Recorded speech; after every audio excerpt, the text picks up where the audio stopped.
হ্যাঁ, আচ্ছা আচ্ছা। ম্যানেজার নিবে, তারপরে হচ্ছে আপনার ইঞ্জিনিয়ার নিবে, স্যার এসে তারপরে আপনার এখনো ঠিকমতো কি করা হয়নি। না না, আসলে কি একটা প্রতিষ্ঠানের যদি মালিক না থাকে অনেক সমস্যা। আর স্যার আমাকে বলে আপনি একটু দেখেন, কিন্তু আমি কেমন দেখেন, আমি আমাকে একটু ভয় পাবে। তাই তো, আপনি ভয় করার তো কথা না। আমার কমান্ডই তো কেউ শুনবে না, সেটা আমি সবার কমান্ড শুনি।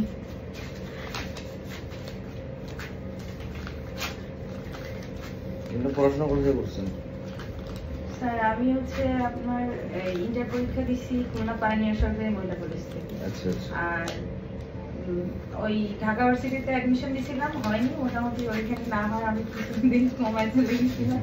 পরে ওইখানে আপনার পলিটিক্যাল সায়েন্সে পাইনিয়ার সরকারি মহিলা কলেজে 1 বছর অনার্স করছি। করার পরে যে কোনো ট্রায়াল আইসে আমার পড়াশোনাই টোটালি অফ হয়ে গেছিল। পরে গোপালগঞ্জ থেকে আমি হচ্ছে গ্রাজুয়েশন কমপ্লিট করছি। কত সালে? গ্রাজুয়েশন কমপ্লিট করছি, গ্যাপ ট্যাপ গেছে তো, কিন্তু আমার এসএসসি 13 পড়ে।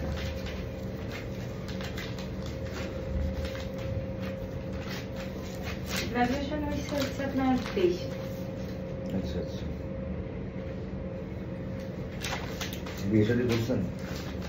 কেন, ভালো ছেলে তাই জিজ্ঞেস করলাম। আচ্ছা, না সমস্যা নেই।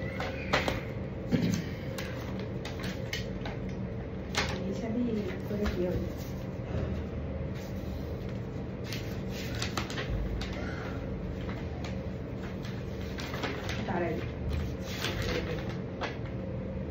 এর আগে কোথাও জব করছেন নাকি? হ্যাঁ স্যার, জব করছি। কোথায়?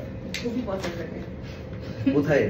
ট্রাভেল এজেন্সির অফিসে। Travel agency? Travel agency. কোন ট্রাভেল? এটা হচ্ছে আপনার এই সায়রা ট্রাভেল এজেন্সি। তারা বর্তমানে একটু পালাতক আছে। আমার হচ্ছে রিলেটিভের মধ্যেই ছিল। আমি ওখানেই আমার হচ্ছে জবের ফার্স্ট এন্ট্রি হচ্ছে ওখানে।